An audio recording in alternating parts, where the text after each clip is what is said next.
What exactly is agile? You might have heard the term agile, but what exactly does it mean? That's what we're going to study today. When you hear agile, I want you to think about a foundational concept. Think about a foundational concept of a person being nimble in mind, to be able to make a mind shift, to be able to rapidly move from a current state to a future state, and rapidly and nimbly. The reason why you should be agile is the landscape in the world around you is changing very rapidly. So I often say agile is primarily a mindset, a philosophy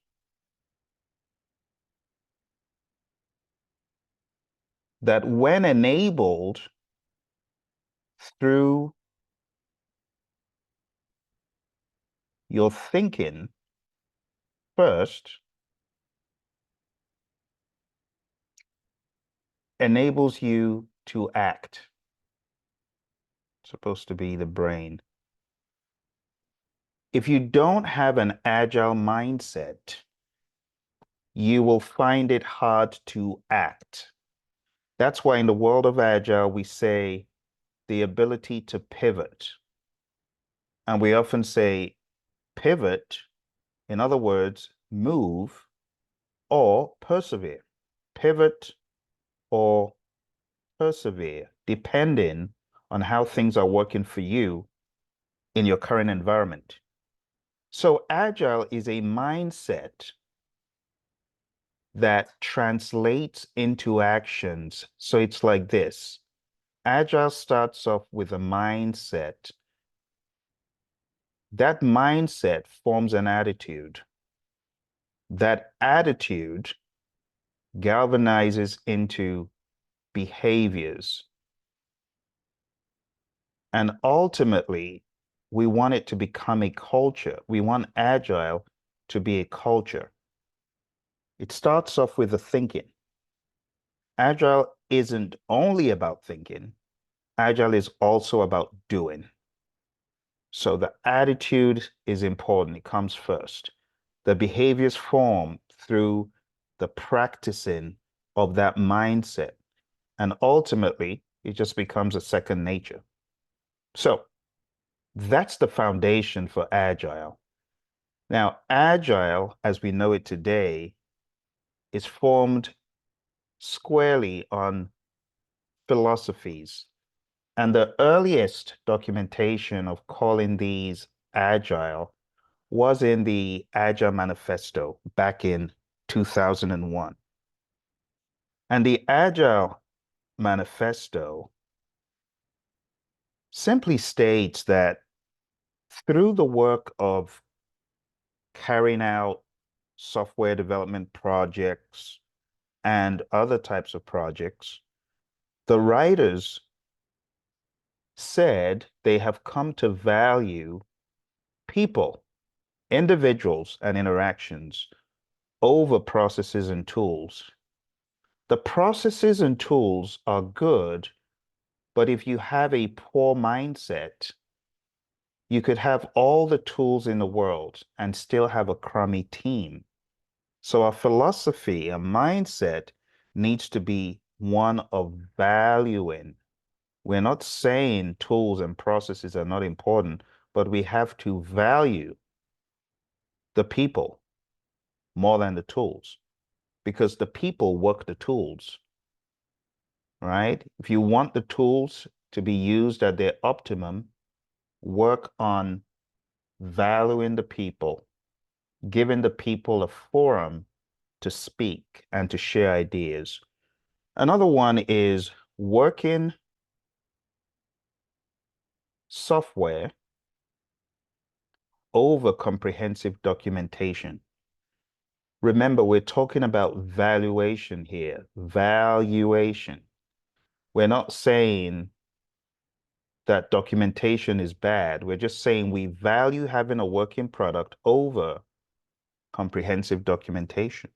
Sometimes the deliverable is documentation. So we're not saying the documentation is bad. We're just talking about what we value most. It didn't say working product instead of documentation, because at times you need the documentation to even know how to work the tool. But it's one of value. If you don't have a working product, your documentation can't help you. If you do have a working product, then the documentation can help you. So again, it's all philosophy, it's all perspective. Moving on here, my friends. Next, we have customer collaboration over contract negotiation. Again, we are talking about value. You got to value the customer, value the customer and the stakeholders. And when you choose to collaborate over negotiate, it's a good mind state, because when you focus on the value of collaborating with the customer over negotiating and saying, hey, this is what the contract said, so we're not going to do this. Instead of doing that, you want to understand where the customer is coming from. You want to ask the question, how can we get you to your success state? What does that look like? No matter how many times it changes, a mindset needs to be one of openness to that concept. Okay. Next, we have responding to change over following a plan.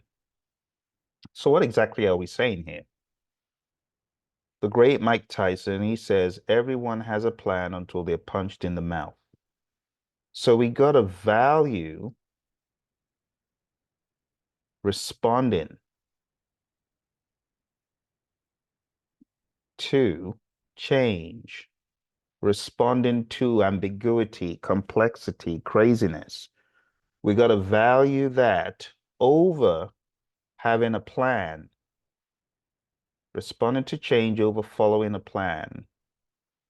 And having a plan is not bad, but following the plan rigidly when the marketplace is radically changing or the world around you is radically shifting makes no sense. It is better to respond to change, just like when the crazy pandemic hit, a lot of businesses went under because they were not able to respond to the madness around them. So when you think about the Agile Manifesto values, it just helps us better see. But we don't stop at the values. We also have principles. We have 12 principles in the Agile Manifesto. And the very first principle, it just says, our highest priority is to satisfy the customer.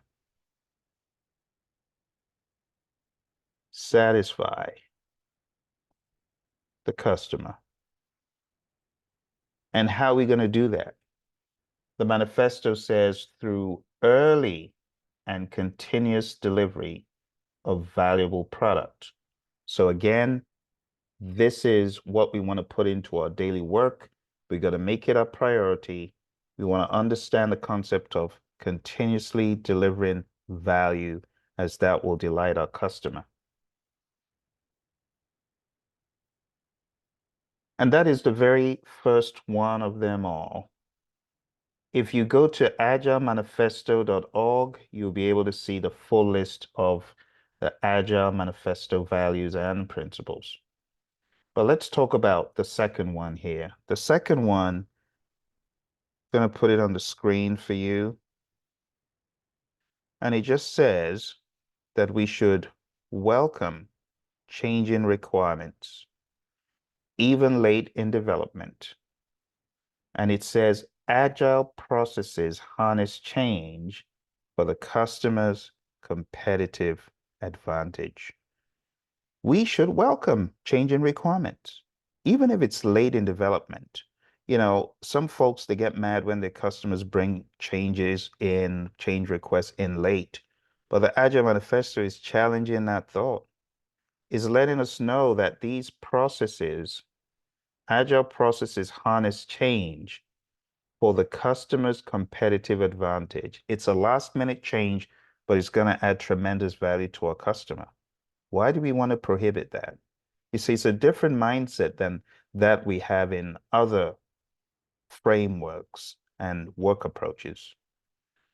Okay, so that was number two. Let's go to number three. Number three, it just says deliver working software frequently. And again, you got to understand that this is a perspective.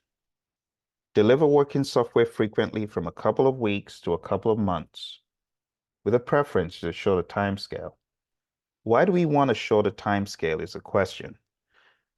Because if we spread out our delivery too far out, market conditions could change, the customer could be disengaged, and because we're working in sprints, change is fluid and expected.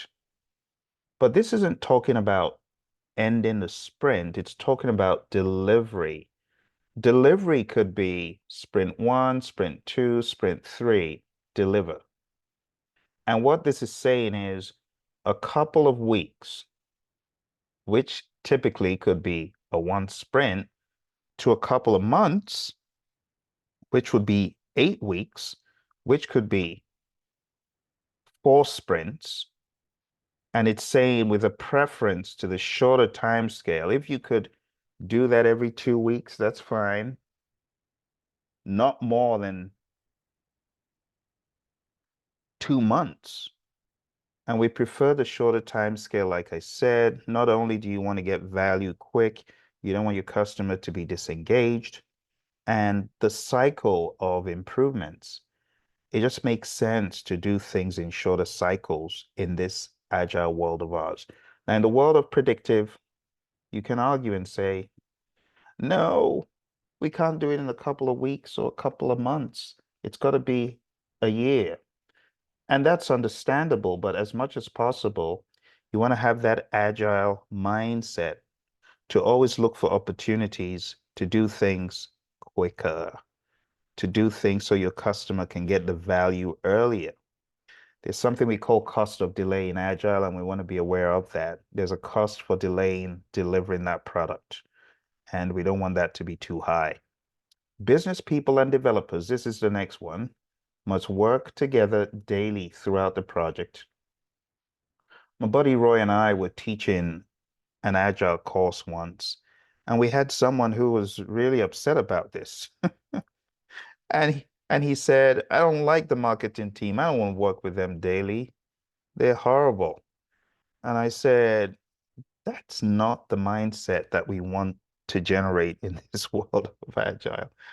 I didn't say that clearly, but we realized he needed a little bit of help. We said, yeah, that is an attitude, no problem.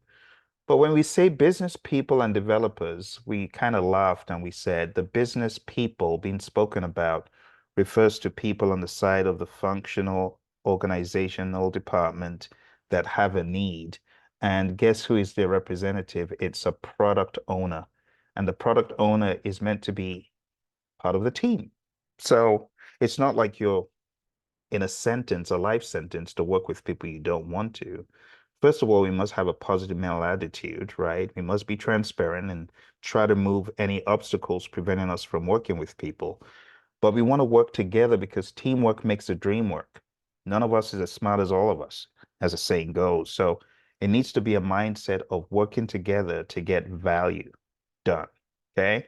So the product owner is the business representative and they communicate the ideas that the business has. And we want to work daily, right, with our product owner.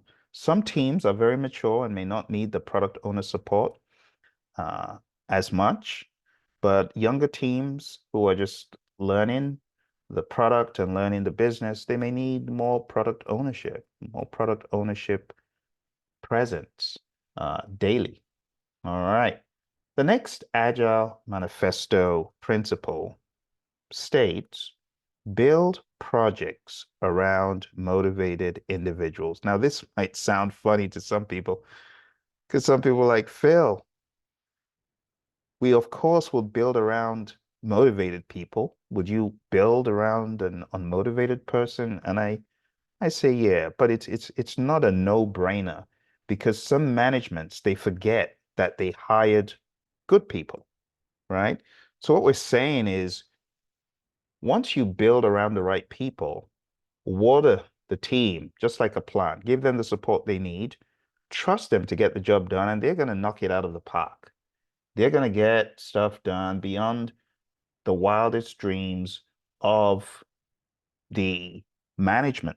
Management's going to be like, wow, I'm glad we got out of your way and let you let you get your work done. So we want to create a supportive environment. We want to create a place where the team feels safe. We want to create the ideas of being able to retreat for quiet so you can work and develop, being a transparent team where no one is going to be browbeaten for speaking the truth or speaking their mind, but we want to get out of their way. We want to trust them to get the job done. So again, it's a principle. You can see that it's very humanistic and very mind driven. All right. The next one is very straightforward, and this is all about face-to-face communication. Now, some people they argue, and I've had classes where I'm teaching this, and people say, no, I don't agree. It's not face-to-face. That's the most effective way of communicating. It's Zoom. And I laugh because I understand what they're saying. What they're saying is, well, my team and I, we use Zoom, and everybody needs to be seeing the screen at the same time so they can write the code together. And I'm like, I understand. But under most circumstances, when you meet face to face, the communication is richer. Have you ever heard of the 55, 38, 7? And this is from Professor Emeritus Albert Moravian, where there's high stakes communication and the message between the words, the tone of voice, and the body language is not congruent. People immediately gravitate more to the body language. Body language becomes huge in what people are looking for. Words would be a mere 7% in such high stakes communication where there's not congruent communication. And then the tone of voice in situations where there's no congruence and it's high stakes communication, 38% will be the tone of voice. So if you're communicating and things are not adding up, people are going to gravitate more to the body language. And that's just a slight indicator of the importance of body language. Talk is cheap. Action speaks louder than words. Body language. You could be saying, I love you, but you got a frown on your face and your arms are folded and your fists curled into a tight ball. You run from that person no matter what they're saying. So face to face just goes a longer way. It helps pass the messages across the nonverbal cues. And in some circumstances, I understand Zoom and conference calls and so on. Some people might find those more helpful, but under most circumstances, we're talking about the efficient and effective method that people should gravitate towards is face to face. It's so content rich. But anyway, let's move on from that. And let's move on to the next one. And the next one, it simply says, a working product is a primary measure of progress in this world of Agile. It's all about what have you accomplished? Is it done? Not percent complete. Because if it's not done in this world of Agile, if it's not done, it ain't done. It ain't done. And this is the primary measure for our progress in Agile because, we do things in these 2-week sprints. And even a 2-week sprint, the work isn't finished, it's not done. Nobody cares that you are 99% done. This means nothing in the world of Agile. We don't do percent completes. It's either done or it's not done, right? And that's why at the beginning of every sprint, We commit to undertaking a certain amount of work with a view to getting it done. So the question isn't what percent complete are you in this world of Agile? It's, are you done? And sometimes we have to clarify, are you done? Not just, I wrote the code. Well, has it been peer reviewed? Has it been tested? Has it been unit tested? And so on and so forth. All right. I hope this stuff is making sense to you so far. If it is, do me a favor, smash the like button. And if you have any comments about the Agile Manifesto or questions, feel free to drop them below. All right, let's move on to the next one. Next one states, Agile processes promote sustainable development. The sponsors, developers, and users should be able to maintain a constant pace indefinitely. Note the word. This is a tricky one because some people will see a totally different word. I want you to see the word here. The word is constant, constant pace. Constant pace. That's the word. That's the magic word, constant. It didn't say fast, not fast. It's possible to have a constant fast pace, but it didn't say fast pace. It said constant. And constant could be medium, it could be slow, it could be fast. So what are we saying? We're saying that when you commit to doing work as a team, don't be a speed demon. Don't try to bite off more than you can chew. I just call this the don't kill the team principle.